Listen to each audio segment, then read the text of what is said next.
కథా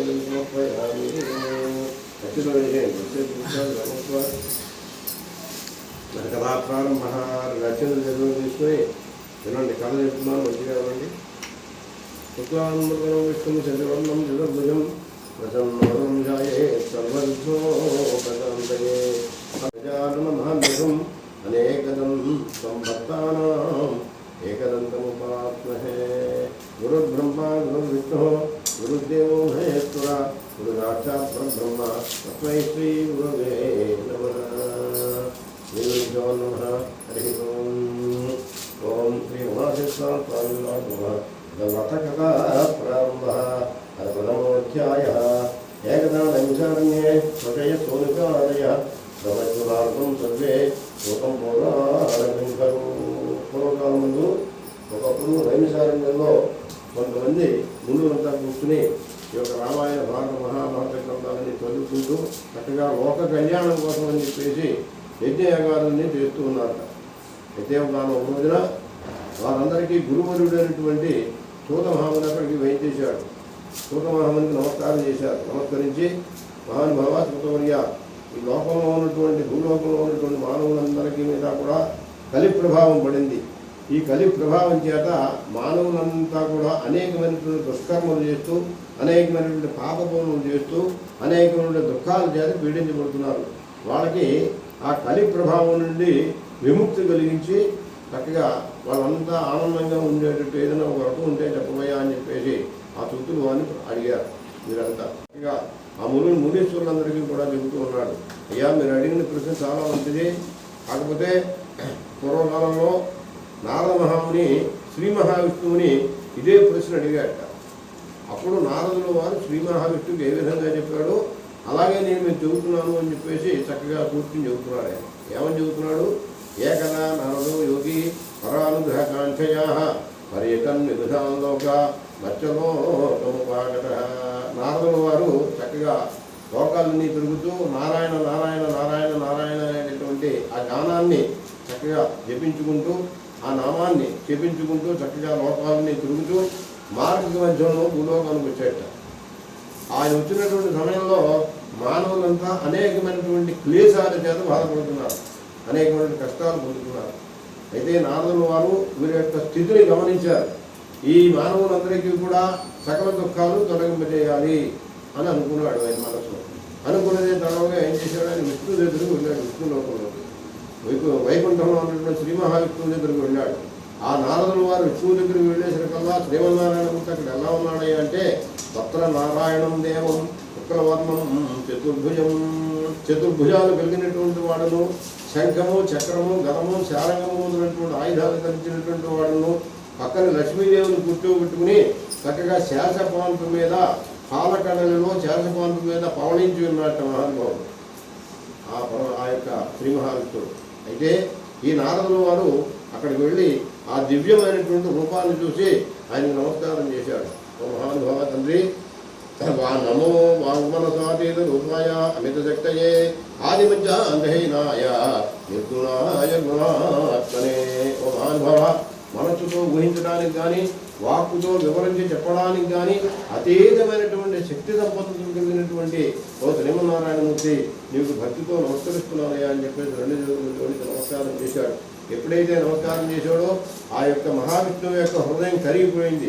ఆ నారదుల వారిని ఉద్దేశించి అంటున్నాడు, నారద, నీవు ఇక్కడికి రావడానికి కారణం ఏముందో చెప్పయ్యా, నీ మనసులో ఏ కోరుకున్నప్పటికీ నేను చూపిస్తాను అని ఆ శ్రీమన్నారాయణమూర్తి నారదుల వారిని ఉద్దేశించి అన్నాడు.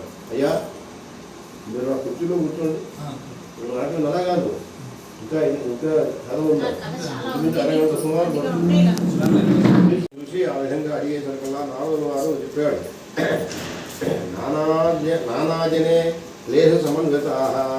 భూలోకంలో మానవులంతా కూడా అనేకమైనటువంటి కష్టములు పడుతున్నారయ్యా, వారికి సకల దుఃఖాలని కూడా తొలగింపజేయాలి అంటే ఏదైనా ఒక రకం ఉంటే చెప్పు అని అడిగాడు. అడిగితే ఆయన చెప్పాడు, ఓ నారదా, నువ్వు అడిగే మంచి ప్రశ్న వేసావు, చక్కగా కూర్చో అని చెప్పేసి ఆయన కూర్చోబెట్టి చక్కగా చెబుతున్నాడు. భూలోకస్య అతి దుర్లభం సత్యనారాయణ సహివ్రతం. భూలోకంలో మానవులంతా కూడా భక్తి శ్రద్ధలతో చేసేటటువంటి ఒక వ్రతం ఉన్నదయ్యా, అదే సత్యనారాయణ స్వామి వ్రతం. ఆ సత్యదేవుడు అంటే ఎవరో కాదు, వైకుంఠంలో ఉన్నటువంటి శ్రీ మహావిష్ణువు నేనే. అంటే నా ప్రతిరూపాన్ని భూలోకంలో అందరూ కూడా ఆరాధించినట్లయితే చక్కగా సత్యదేవుడిగా వెలసి ఉన్నాను అక్కడ. కాబట్టి నా ప్రతిరూపుడైనటువంటి సత్యనారాయణ స్వామి వారిని ఎవరైతే భక్తి శ్రద్ధలతో ధ్యానిస్తారో వాళ్ళకి ఏ విధమైనటువంటి కష్టాలు లేకుండా చేస్తారు అన్నాడు ఆయన.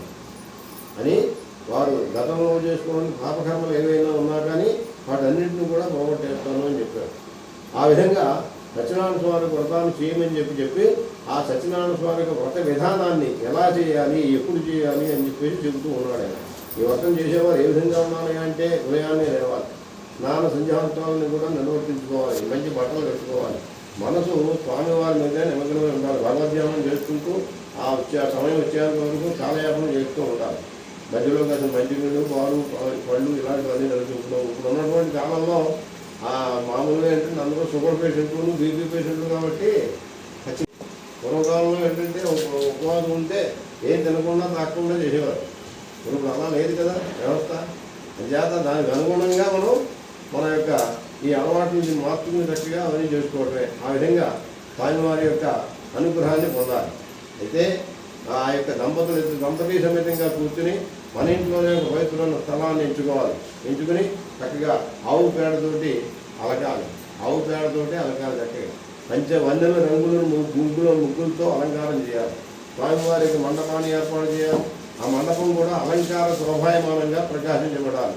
అన్ని చెట్లు, చెరుకు చెట్లు, ఇంకా మిగిలినటువంటివన్నీ కూడా ఆయనకి మహావిష్ణువుకి ఇష్టమైనటువంటి ప్రీతైనటువంటివి అన్నీ కూడా ఆయనకి సమకూర్చాలి. ఆ మండపంలో అనేకమైనటువంటి పుష్పాలన్నీ తెచ్చి ఇవ్వాలి. ఎందుచేత ఆయన అలంకార ప్రియుడు, విష్ణువు అలంకార ప్రియుడు, శివుడు అభిషేక ప్రియుడు. శివుడికి చెబుతూ నీళ్ళు వస్తే సరిపోతుంది. దీనికి అలా కాదు, దీనికి అలంకారం ఎంత చేసినా ఇంకా నాకు తక్కువే అంటాడు.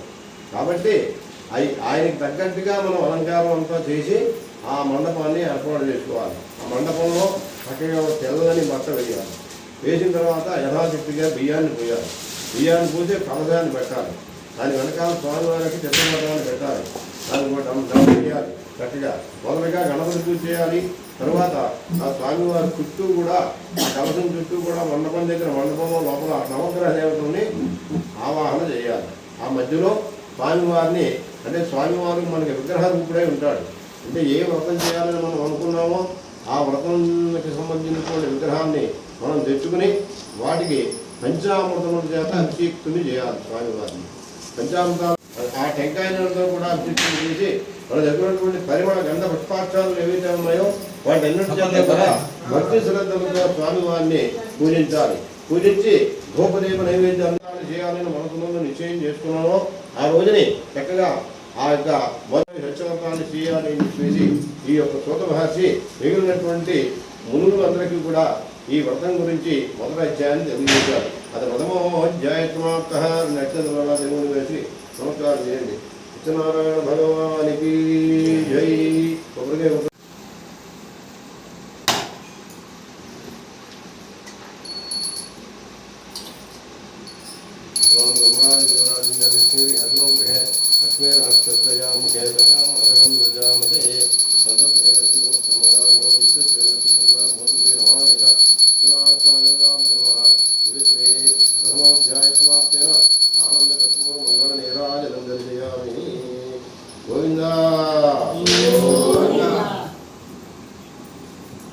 నమస్కారం చేసుకుని అందరికీ